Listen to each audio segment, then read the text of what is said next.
Yeah, hi Aishwarya. This is Priya working with MedWorld Expo. Hello, ma'am. Yeah, hi. So I'll be giving a small intro about you and MedWorld Expo. Then we can start with the session. Is that Perfect. okay? Yeah, perfect. Yeah. So good evening, one and all. This is Priya working with MedWorld Expo, which is a global medical networking platform which connects manufacturers, distributors worldwide, while also bringing healthcare organizations and healthcare experts onto one platform.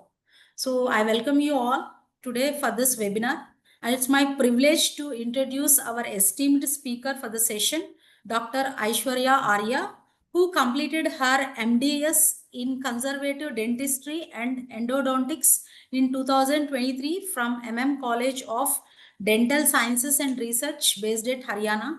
Dr. Aishwarya is deeply passionate about endodontics and aesthetic dentistry with a keen interest in root canals, veneers, crowns, and vital as well as non-vital bleaching procedures. Her work beautifully blends precision with artistry, maintaining both functional and aesthetic outcomes for her patients. She is a highly motivated professional who has already conducted various webinars and workshops across the country, sharing her expertise and inspiring many dental professionals. We are delighted to have her with us today as she brings her knowledge, experience, and passion to this session. Uh, Please join me in giving a warm welcome to Dr. Aishwarya Arya. Over to you, Aishwarya. You can start the session. Okay, just a minute.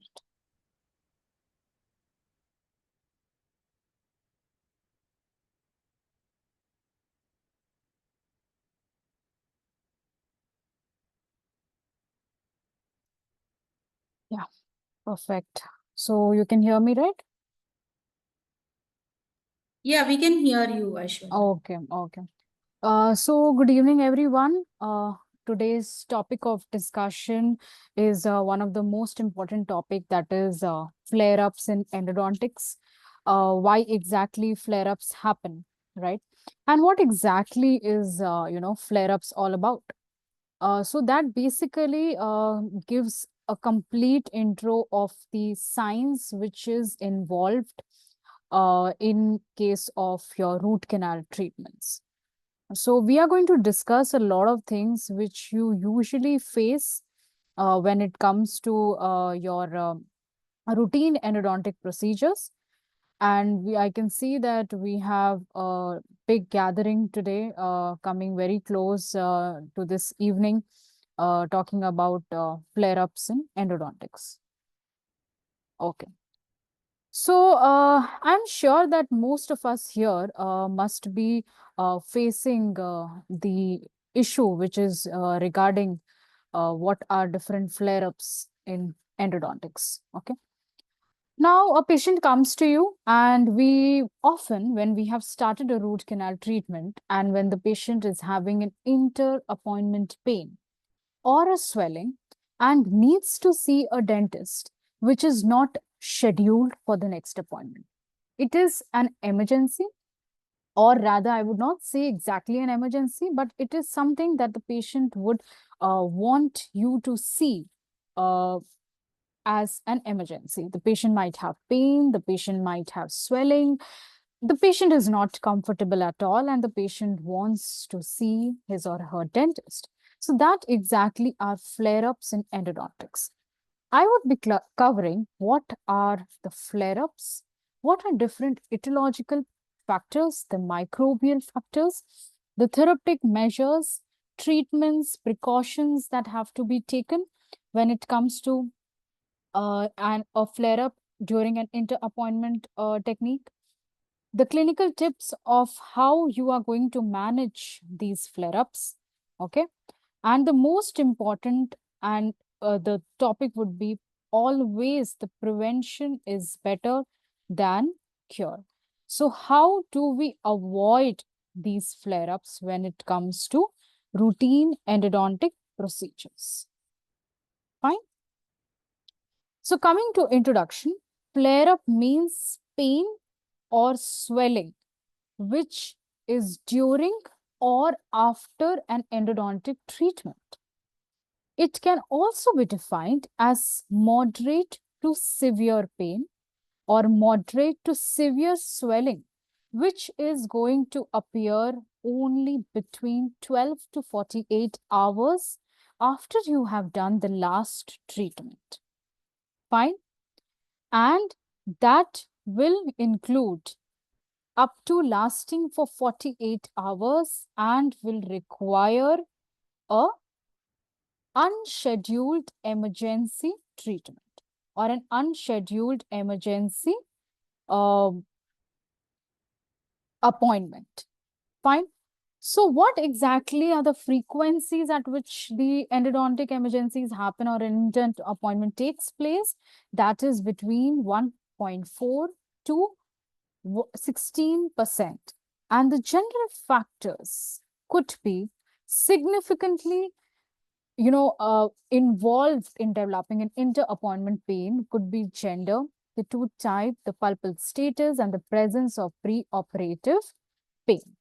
Now, everybody here should understand that whenever endodontic pain or a flare-up has happened, okay, now why this has taken place, what are the different precautions that needs to be taken, okay. Now, for example, a patient has come to you, okay, and you should be concentrating from the history of the patient. If the patient is saying that he has pain, there is a periapical infection, the patient has not slept for a few days, all these needs to be taken care when you have started your root canal treatment, because the presence of any preoperative pain also defines any kind of flare-up that might happen during your treatment protocols, right? Hence, it is very important for us to understand what are the clinical factors which might lead to flare-up. Now, I'll give you a very simple example. If a patient has come to you and you see that it is an acute pulpitis case, there is no periapical infection. The caries might be just approaching pulp and it is, of course, maybe an irreversible pulpitis. In those cases, you can still think that the chance of having a flare-up would be less as compared to a necrotic tissue, a chronic inflammation, or a periapical status, if present, can also lead to flare-up. Hence, what you need to take in account when you're doing an access opening and when you are going for an irrigation protocol, when you're doing your working length, when you're doing your biomechanical preparation, everything has to be very, very precise. And the most important, which I tell most of my students, is how you do the closure of your case. How are you placing your intracanal medicament? How are you placing your temporary restoration so that there is no kind of micro leakage or nano leakage happening in between your treatment, which also are the part of flare-ups inter-appointment. So, the inter-appointment flare-up has the following criteria. The first is within a few hours. If the patient is having any kind of pain or a swelling, or there is a combination, okay, of both of them. It is not necessary it has to be only pain. It is not necessary it has to be only swelling. It can be a combination of two. And the severity is initiated after the dentist has caused the treatment. Because most of the time, sometimes patients, say, I started the treatment, I was not having any pain. Why? Because in case of chronic conditions, you might see a long-lasting periapical infection. And after you have done a treatment, the patient comes back with pain. The patient did not enter your clinic because of pain. The patient might have entered because of a dislodged restoration or a dislodged crown or, an ill-fitting bonded restoration or a long-standing amalgam restoration, which has a periapical infection. So what is the science behind a flare-up? is very simple. The reason being, all the bacteria were in necrotic state, were, imagine they were sleeping. The moment you have done an intervention, you have disturbed the environment which is present inside. So the moment you have done any kind of treatment protocol, the environment inside is going to change. And then there is going to be some kind of immune response to what treatment is going on. The body is trying to fight, the bacteria is trying to again invade, which were actually present in the dormant state. Their vegetative propagation is going to change. The food products and the byproducts released by the bacteria is going to change. Hence, when we have touched a necrotic case, we have to be utter more careful. It's not always about opening a tooth, finding the canals, doing a good BMP and closing it. No, you should understand the science. The science says that when you have touched a necrotic pulpitis, or rather a chronic case having complete necrotic pulpal tissue, you are going to change the criteria and the surrounding environmental conditions. Hence, all your protocols, do the best BMP, do the best irrigation protocols, place an intracanal medicament so that the environment has changed from acidic to alkaline, and hence the chances of having flare-ups are reduced. Okay. So this is very important. The dentist determines that the problem is of such significance that the patient has to come for an unscheduled visit. I get a lot of queries and questions where clinicians, the dentist and the upcoming endodontist, or the starters who are started the root canal treatments, and they often, send me messages. Ma'am, I did a beautiful obturation. I don't know why my patient is having pain. Okay. Now, why a patient is having tender on percussion is something different from why a patient is having continuous pain or swelling. Tender on percussion does not give us the pulpal status. It only defines the periodontal status of the tooth, right? So if a tooth is having TOP positive, tender on percussion, even after doing an obturation, it should be checked initially with analgesics, de-occlusion, and wait and watch protocol for at least 1 week along with the antibiotic protocol in order to see how is the periapical status of the tooth, right? So the etiological factors are alteration of the local adaptation syndrome, which I'll be explaining, changes in periapical tissue and pressure, microbial factors, chemical mediators, cyclic nucleotides, immunological phenomena, and various other psychological factors. Now, see, this topic is very important is because when the patient comes back with pain, there are two things happening, one in your mind and one in your patient's mind. One in your mind would be, did I do any wrong treatment? Did I, missed out on any kind of irrigation protocols or root canal protocols that were supposed to follow? And the second thing that comes to patient's mind is he doing right or wrong? Because I did not have any pain, and when I'm, started the treatment, the patient, I'm having pain. Now, these things can only be understood through science if you know that exactly what is happening inside, right? Because there are n number of factors why flare-ups happen. There are n number of factors and reasons which lead to flare-ups and how the body responds. If a patient is diabetic, you should be more careful because the immunology and the host response is compromised. Okay. So what exactly is this local adaptation syndrome? So if we understand that alteration of local adaptation. So Siley shown that the local tissue adaptation is applied to all the irritants. Now, example, a patient came with a chronic pulpitis case or a periapical periodontitis. There were inflammatory signs adapted to any kind of irritant. Now, this chronic inflammation existed in the form of without any pain or swelling. And then there can be a violent reaction that may follow, leading to liquefaction necrosis. There is pus, pressure, evoking a severe pain or a swelling. So now this chart easily means that initially there was no pain and swelling present, but suddenly why is the patient having pain and swelling? That is because there is liquefaction, necrosis happening inside, which is now evoked for a pus or pressure change, which has then resulted into pain or swelling, right?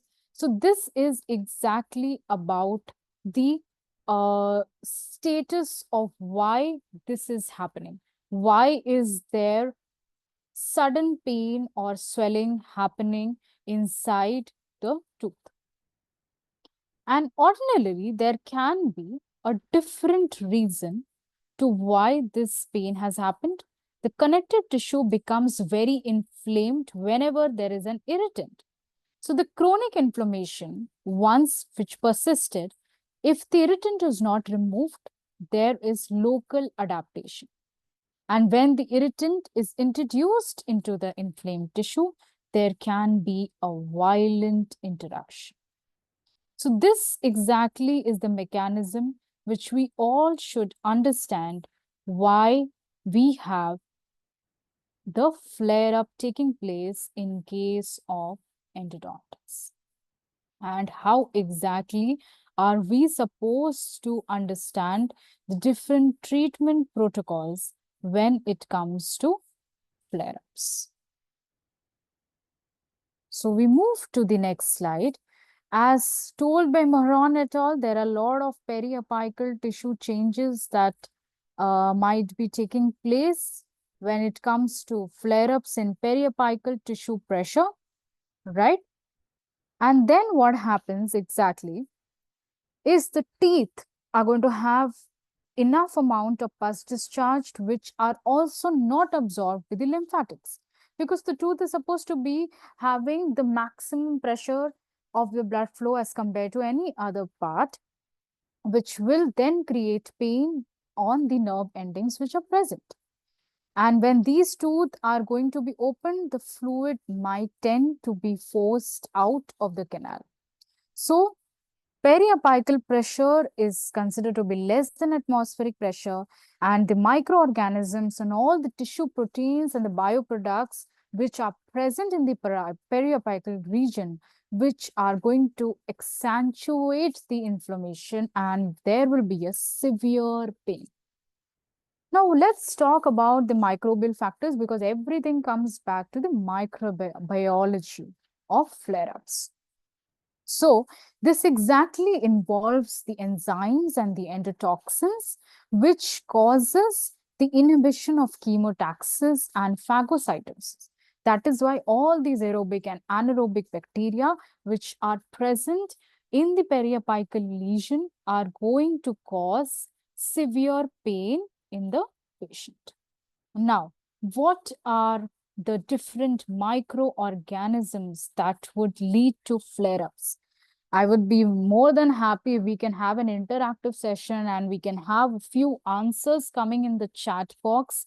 I would appreciate if someone could also refer a few very good articles regarding flare-ups in the chat Aishwarya, box. sorry to Yeah. interrupt you, but your video is off, Aishwarya.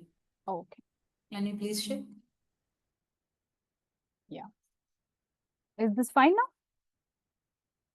Yeah, it's fine, Aishwarya. Okay.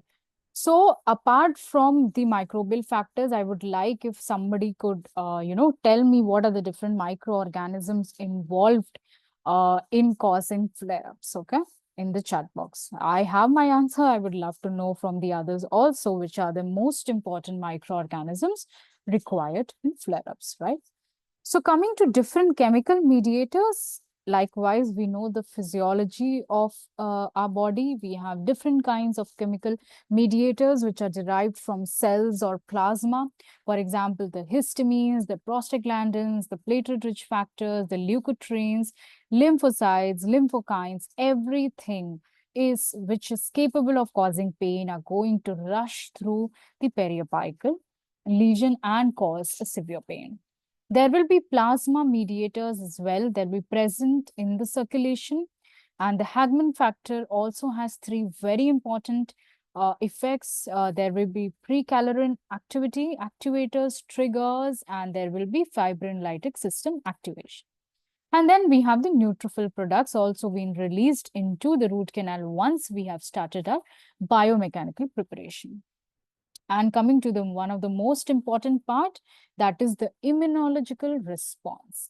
That is the reason I told that what are the different medical histories required before you do a root canal treatment. Now, this could be the reason of the immunology factor playing a significant role when it comes to flare-ups. For example, if we have a patient who is having diabetes or is having a multi-organ failure or is taking medications for n number of systemic issues, in those cases, we have to give an antibiotic course once you have started with your root canal treatment so that you know that the immunity is compromised for such kind of patients. Then there are various psychological factors. This I need not explain. I'm sure that dental experience are considered to be traumatic for most of the patients who are present on our dental chair. So I would love to address what are the different factors which we are here responsible for carrying the for responsible for causing a flare up. Okay. The first and the foremost is the over instrumentation. But before this, there is one more which is not mentioned here. This is basically the working length. Okay. So see, every tooth has to be treated as if it might come back for flare up. If you have this thing in mind, then all the protocols of root canal treatment would be followed in a same basic manner. There is no distinguished criteria that, this tooth might go for a flare up, so I might do a more irrigation, more BMP. No. All your protocols have to be according to science and according to what the tooth is required. But of course, if you see a periapical lesion, you can be sure that you need to give an antibiotic coverage. You need to give a calcium hydroxide dressing. You need to see the patient after 2 days if you are going for the treatment regarding more than single visit. Okay. So the first thing is when you're picking up your file, the first file, to do a working length. Okay. So when you pick up the first file, I always say you have to go beyond the apical terminal when you're using your first file, so that whatever microorganism is present at the periapical area is being deprived of.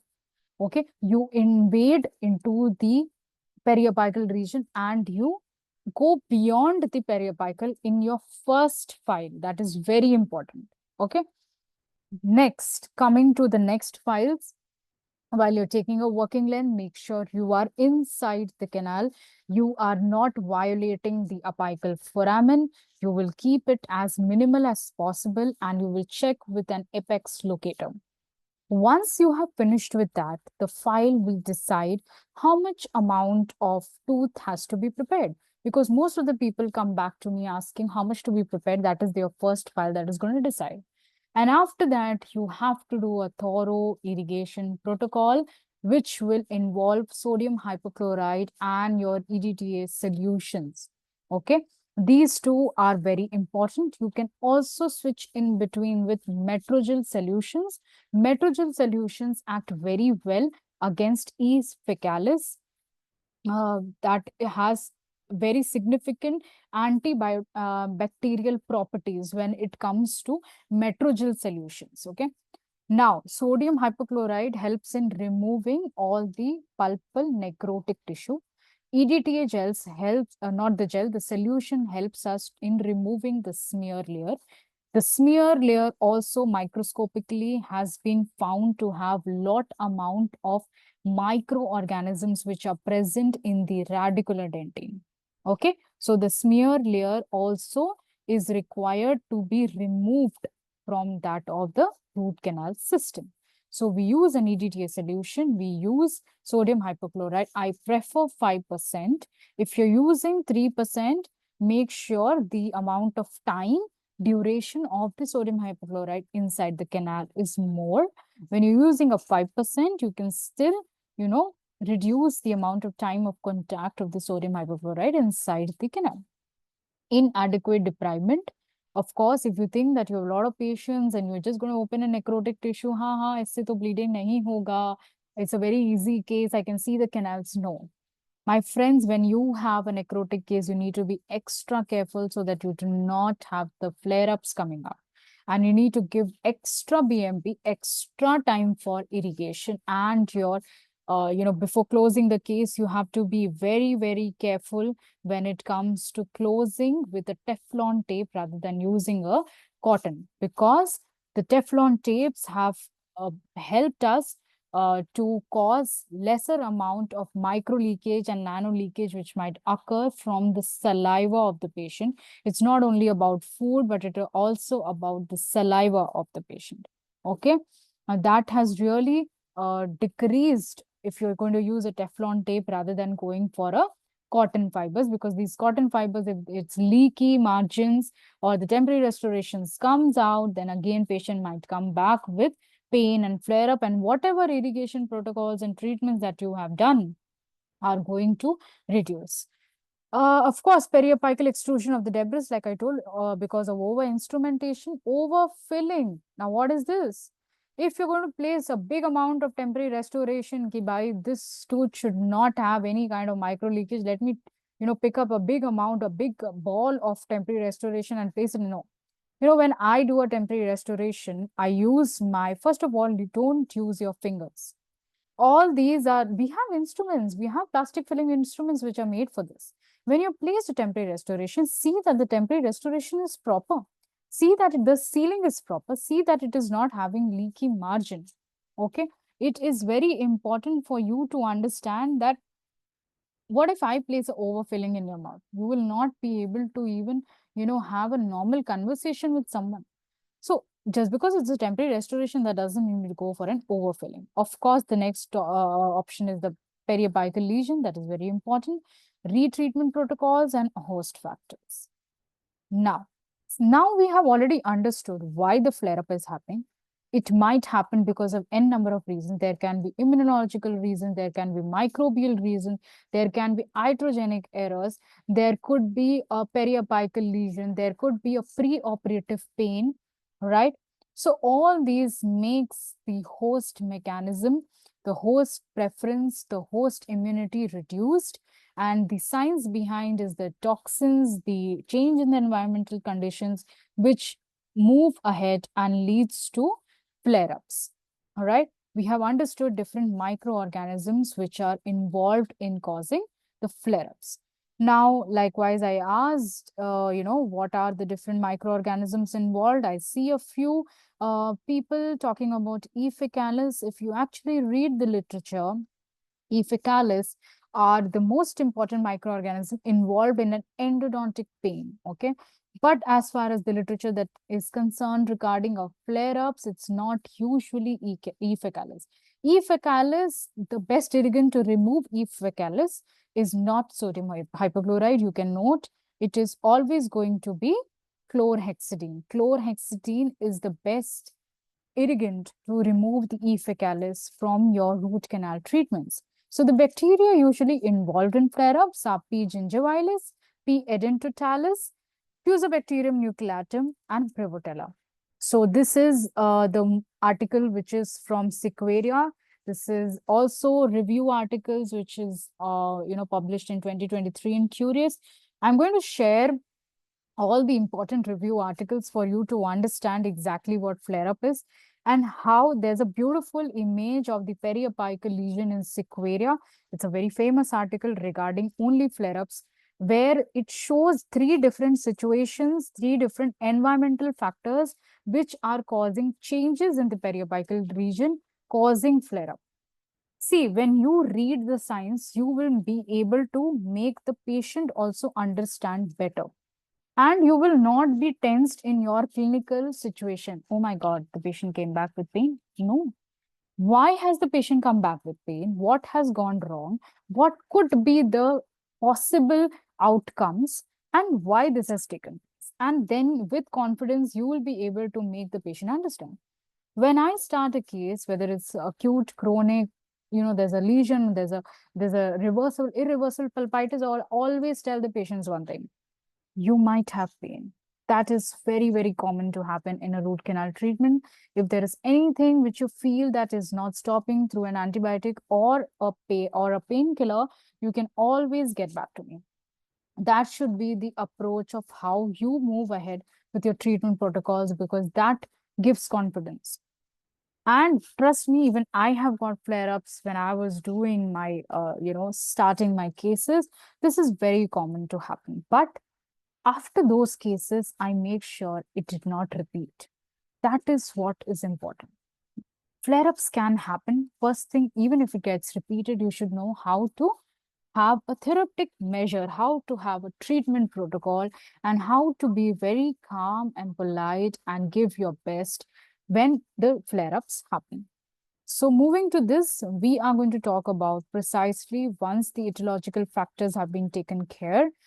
So it cannot be precisely determined as what to happen, but what all we can do. Now, the first thing is relief of occlusion. Now, this is something which I would like to talk about. Do not chop the tooth. If you would have, followed Dr. Agam sir in one of his very recent posts on Instagram, he talks about chopping of tooth. I have seen most of the people, they take a round burr or they take a long, straight burr, and they chop off the tooth so that the tooth is flat. No, that is not how you do an occlusal reduction.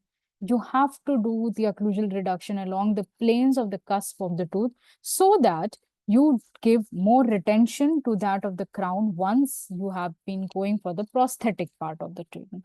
It's not always after doing a chopping of the tooth, right? So that's how we relieve the occlusion. How do you check? It's just 2 millimeter of the occlusal reduction. Pre-medication of the pulp chamber or root canal, okay? So that usually decides with your intracanal medicaments. That could be calcium hydroxide or a triple antibiotic paste. Also the irrigation protocols with your chlorhexidine and with your uh, triple antibiotic paste, and with your chlorhexidine and sodium hypochlorite or a metrogel solution. And apart from that, there are also Metapex, which is also placed in the canal. Make sure that your Metapex is not getting clogged inside the canal. And everybody should have triple antibiotic paste in their clinics, and you can always prepare your triple antibiotic paste. It really works wonders. Okay. The next would be the establishment of drainage. If you see that there is a draining sinus of the draining pus, make sure you irrigate well. You remove the temporary restoration, and you do a very good amount of BMP again. And then obviously there can be an excision of any overlying tissues like the pulp polyp or the gingival polyp, and medications has to be prescribed once you need it for your flare-ups and inter-appointment treatment protocols. So what are the different intracanal medicaments? So that could be antimicrobial agents, irrigating solutions, sulfur compounds, and corticosteroids. So all these antimicrobial agents are going to play a very important role. When it comes to formocrosol, most of the time formocrosols are not coming into picture. So I think somebody has asked me whether we do a root canal treatment and you don't do an access opening. And after that, we start with placing a formocrosol, and then we give a closed dressing. So I'm not sure. I don't even remember that I ever used formocrosol, right? So better to avoid using formocrosol. Make sure you take every case with very too much of time. It's very important that you don't rush with your cases. Do an access opening, right? And then move ahead with doing a proper BMP. At least do 20-24 4% or 25% before you close the case, so that you have removed most of the necrotic tissue that is possible. Do activate your irrigant. If you're not able to activate your irrigant with any kind of activator like a super endo or a sonic or an ultrasonic activators, at least use your GP cones, place the GP cone inside the canal and do a agitation motion, up and down agitation motion, that is manual agitation of your irrigant. That also helps us in carrying a motivation towards doing a root canal treatment, where we are going to activate your irrigant which is present, so that these irrigating solutions run into the fins, the isthmus, the delta parts, and any kind of accessory canals. Hence, the activation. At least do what you can, right? You have a GP inside with you, flood the canal with your sodium hypochlorite, place a GP inside and activate it. Do a manual activation. So likewise, I already explained about the irrigating solutions. Then we have sulfur compounds and the corticosteroids. So all these together can help us in preventing any kind of flare-ups that might happen in our clinical setup. So like I've already told, we have analgesics, antibiotics, and placebos. So the corticosteroids mostly can, if it is too much amount of pain, you can go for an intramuscular injection of 4 milligram of dexamethasone, which helps in reducing the severity of the pain within 4 hours after single appointment endodontic therapy. For example, if you've, gone for a single visit and you see that the patient is having too much amount of pain and needs immediate relief, so you can go for 4 milligram of dexamethasone can be good. And then we have the analgesics. I'm sure that everybody knows the chemical reaction, the physiology behind the analgesics which is taking place. And sometimes there could be use of some placebos, which are pharmacologically inert substances. We know about them, and maybe 35% or more of the patients, as reported with Becher in one of his studies, were depending upon placebos. So, treatment of pain after the completion of the endodontic therapy. So, once you have given the antibiotic dosage and you have recalled the patient after the flare-up has taken place, make sure you recall the patient after 24 hours. It is very important to keep our patients in follow-up. It's very important to understand that the patient is given importance and time.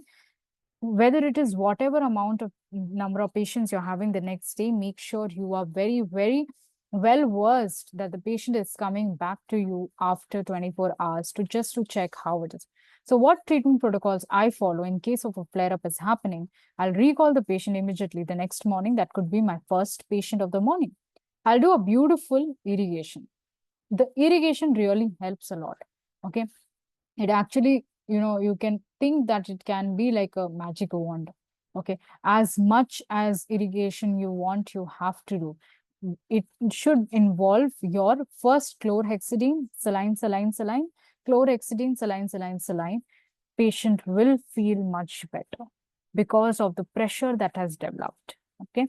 Make sure you do a beautiful irrigation. You continue with your irrigation protocols, and then only you have to recall the patient again with 24 hours to check how the prognosis of the treatment is. Do not place calcium hydroxide when the flare-up has happened. I do not want anything inside the canal, which could again build up in pressure.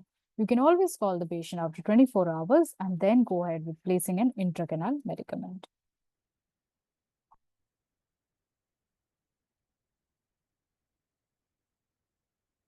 Now, overextending any kind of material inside or outside the canal, root canal, is not considered to be scientific. If you read the present literature, I do not believe in producing lot amount of apical puffs. Everything that has to be, it has to be inside the canal. Some of the clinicians definitely would disagree to this, that they might extrude a few amount of, the sealer or any intracanal medicament called performing a puff outside the canal. But that is not considered to be, because there have been so many caustic reactions, especially to calcium hydroxide, because it's so alkaline that it might also cause necrosis of the periapical lesion and the bony tissue which is present. Hence, I suggest not to perform any kind of treatment outside the root canals. That is, no over instrumentation, no over filling, no over irrigation, no pushing of any debris beyond the canal. Everything has to be inside the canal. Recently, somebody had asked me whether we should, place more amount of calcium hydroxide outside the canal. I'm like, no, everything has to happen. The story ends only in root canal treatment. Okay. So that is going to take and heal your periapical tissues. Now, how does that happen? Is that all the microbial anaerobic bacteria which is present in the periapical lesion are not going to have any kind of access to the environment which is outside. The food or the the nutrient supply is going to get diminished. Hence, when you're going to cut out that, it will automatically heal. That is why we have follow-ups of 6 months, 1 year, 2 years, 5 years, showing a beautiful periapical healing. So this could be short-lived, and this is going to really affect within, the time period. The game is only of 48 hours that you're going to take place. Now, now sometimes the patient comes and says, I have pain on biting. I don't have pain like this. I have pain on biting. Now, why is that?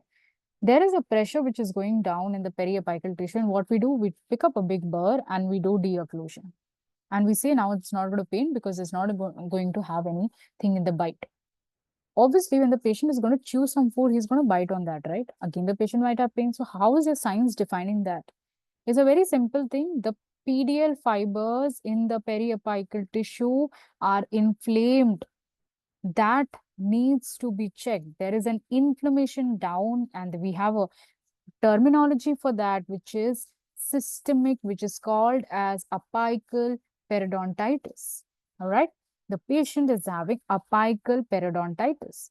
In those cases, what we do is we give analgesics and antibiotics. That takes place. A good amount of irrigation, BMP protocols, is going to really help us in reducing the amount of perioapical infection. And along with this, definitely your perio plays a very important role. So we have endoperio lesions happening, we have a perio-endo lesion happening. We should see the source of infection. There could be a deep pocket which could be going down. So along with your root canal treatments, I do a deep scaling, I do curettage. It is very important to take care of our soft tissue. Are you really taking care of the soft tissue? Are you doing um a, a complete treatment? No, we only do a root canal and leave it. You think it's going to take care? No, the healing has to happen in the periapical lesion also. Do a curettage, okay? Because anyways, your local anesthesia is given. So do a beautiful curettage and move ahead with that of your complete treatment. So when you do all these things, the flare-ups are not going to happen. Okay.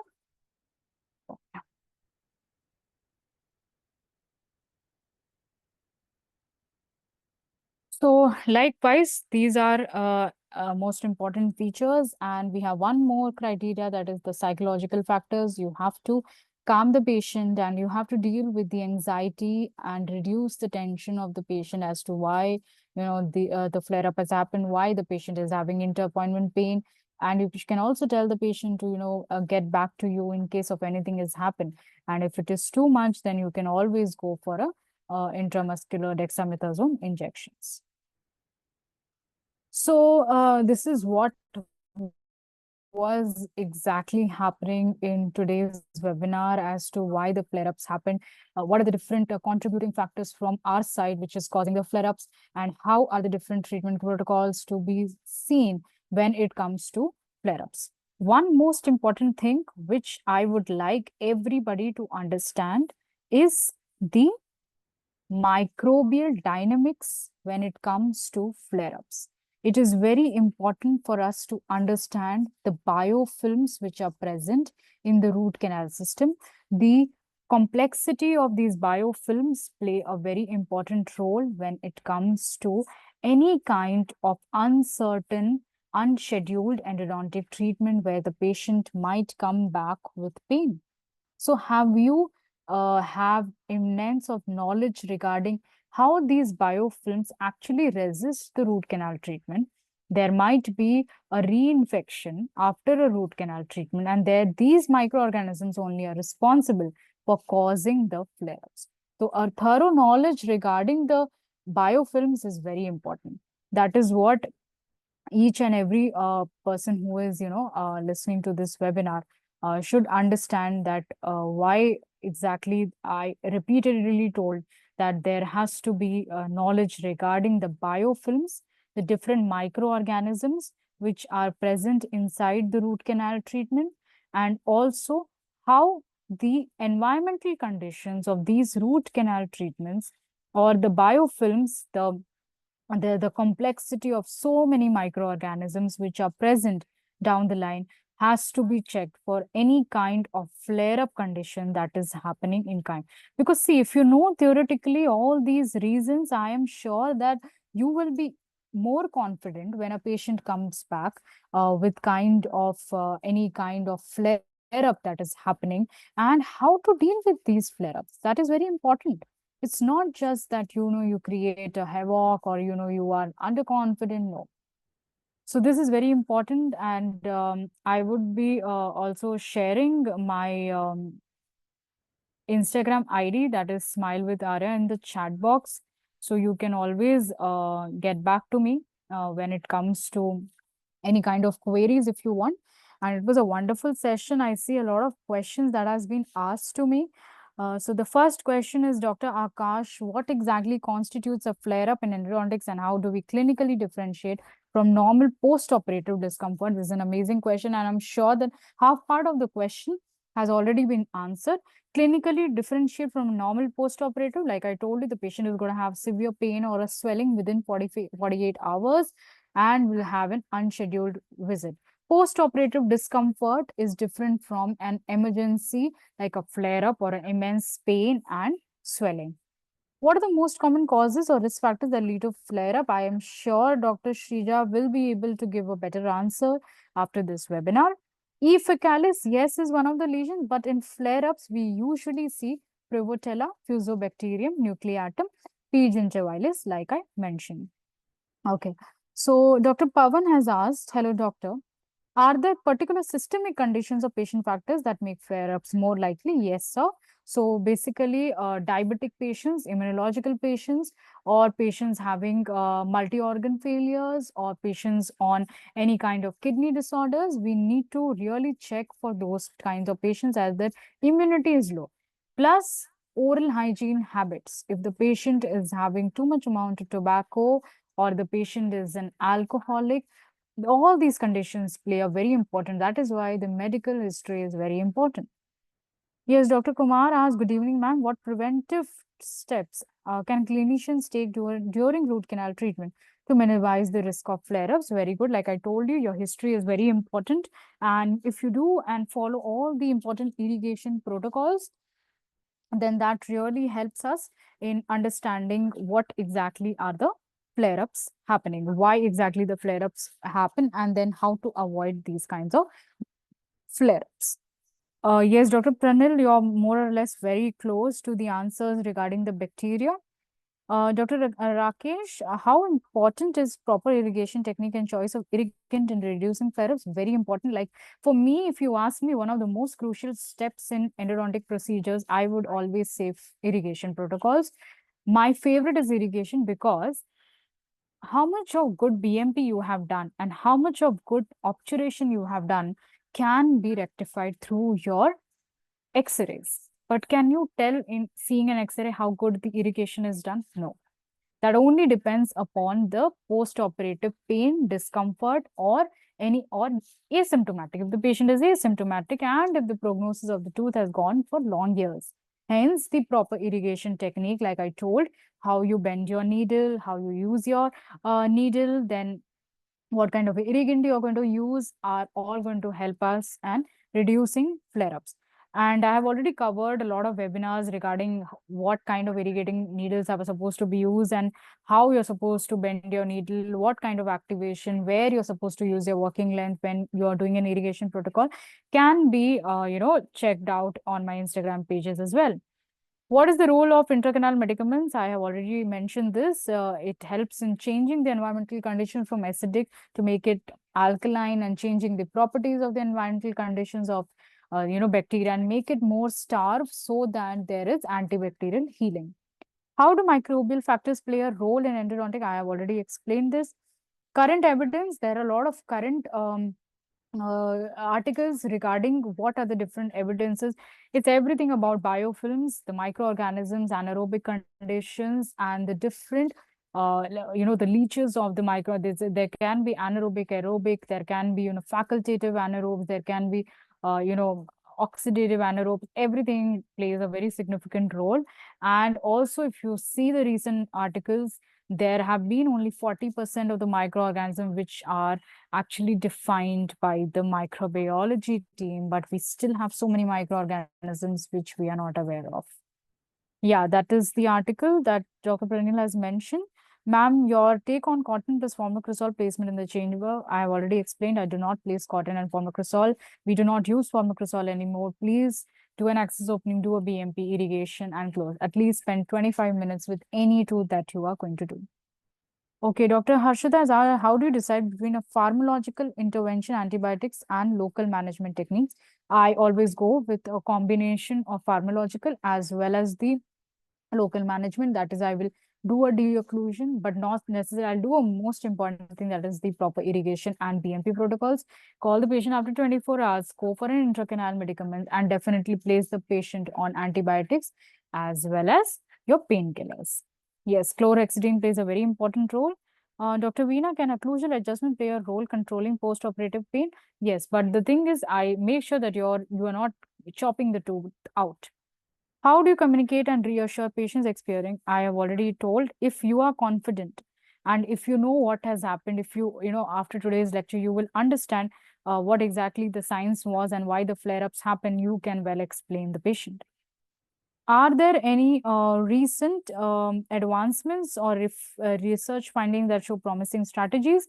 Definitely, when it comes to weeping canals, there's a tip here that you can always go for using a cold chilled saline rather than going for a normal saline. You can also dip your paper points in chilled saline, and you can control the bleeding if you see too much amount of bleeding is happening in case of intracanal medicum. That was one of the important tips. Ma'am, what is your irrigation protocol when you use both hypochlorhexidine and saline? Yeah. So I use hypochlorite 5%. There'll be 5 to 6 rounds of saline irrigation, and definitely you can go for chlorhexidine as well. If I'm using chlorhexidine first, I'll do chlorhexidine protocols more as compared to hypo. But the last irrigant that has to be used will, of course, be your saline. Always close your canal only with saline inside the canal. So this was all about today's webinar, and I would love to have feedback on my Instagram, as well as we'll be sharing a feedback form with you all with whatever questions are left. And I hope everybody has taken some message home back regarding flare-ups in endodontics. Moving to the session, I just wanted to show MedWorld Expo, and then we can close the session, right? Yeah, so this is done. Yeah. So let me share my screen.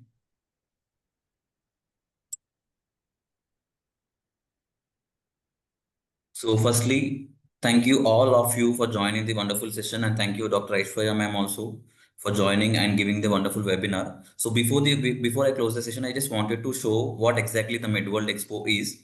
So since most of the people who have joined in the session are doctors and medical professionals, like medical students or practicing doctors, in this kind of audience that we have in the platform, I would like to showcase how MedWorld would be the major beneficial platform for all of them.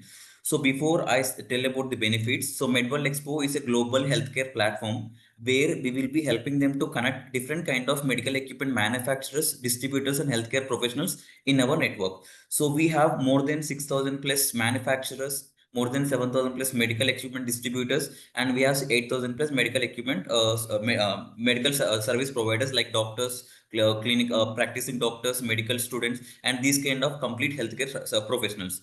So as an individual healthcare professional, how MedWorld Expo can benefit you? First thing, you will be able to access different kind of hospitals in India or in globally also. At present, we have most of the hospitals from India, and we have many kind of doctors, laboratories, and other kind of diagnostic companies also.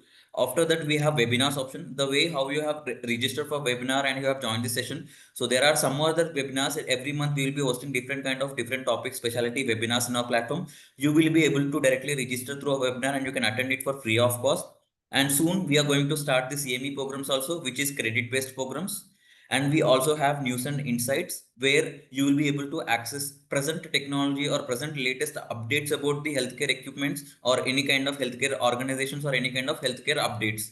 We have Medwell blogs where as a medical student or a doctor or a practicing doctor or a nurse, anybody can post any kind of medical blogs over here. And Dr. Aishwarya have already shared a blog over here, if you can see. So in this way, you can also write any kind of blogs in our platform. If you please do, whoever haven't registered the webinar or whoever haven't registered to the MedWorld Expo platform, you can directly come to MedWorld Expo page and you can directly register over here. And we have medical communities. You can create your own community in our platform and you can connect with different kind of medical equipment, different kind of people like doctors or any kind of specialty that you're looking for. And healthcare journals, soon we are going to launch healthcare journals by end of this month. You will be able to access different kind of healthcare journals in our platform directly, and you can use it for your any kind of academic purposes or any kind of other purposes. And you can redistribute or publish your journals in our platform also. We have medical equipment magazines, and we also have option called job platform where you will be able to access different kind of job opportunities overall complete in India and abroad also. You will be able to access jobs in healthcare network itself. So this is all about MedWorld Expo. Whoever haven't registered to MedWorld Expo, please do register, and you can start writing blogs or you can start applying for jobs or any kind of other kind of healthcare services that we are providing. And before I close, thank you so much Aishwarya ma'am for joining us and giving the wonderful session. So do you have anything Perfect. before we close the call, ma'am? No, thank you so much. And this was an amazing lecture where there were 166 registrations, and Okay. it was a great. I understand that this topic was also very important. And one thing I would like to share is, apart from having 166 registrations, even till the end of the lecture, we still have 160 participants hearing us out. Yes. That was awesome. Yes. Thank you, ma'am. Thank you so much for your time. Thank you Thank all of you for joining and being active participants today. Thank you all. Perfect. Thank you. Have a good day, ma'am. Bye. Thank you. Yeah.